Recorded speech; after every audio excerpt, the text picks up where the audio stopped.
మీ కిచెన్లో డైలీ డబ్బులు డస్ట్బిన్లోకి పోతున్నాయని మీకు తెలుసా? కిచెన్లో జరిగే హ్యూజ్ లాస్ మిస్టేక్స్ చెప్తా, listen carefully. Number 10, storage mistake. Storage ప్రాపర్గా మేనేజ్ చేయాలి.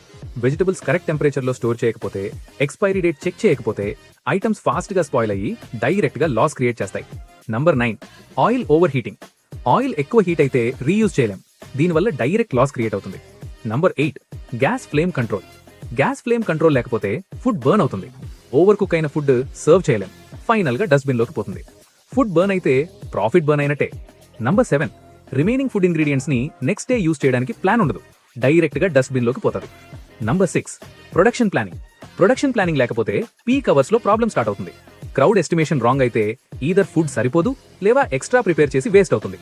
Number 5, wrong order preparation. Customer chicken biryani order చేసినప్పుడు కిచెన్ లో వెజ్ బిర్యానీ ప్రిపేర్ చేస్తే అది డైరెక్ట్ లాస్. ప్రాపర్ కమ్యూనికేషన్ ఉండాలి. Number 4, wrong cutting method. Vegetables wrong method లో cut చేస్తే యూజబుల్ పార్ట్ కూడా వేస్ట్ అవుతుంది. Number 3, spillage during cooking. Cooking టైంలో రైస్, గ్రేవీ, ఆయిల్ ఫ్లోర్ మీద స్పిల్ అవ్వడం కామన్. అది చిన్న వేస్ట్ అనిపించినా డైలీ రిపీట్ అయితే మంత్ ఎండ్ కి పెద్ద లాస్ అవుతుంది. Number 2, wrong defrosting.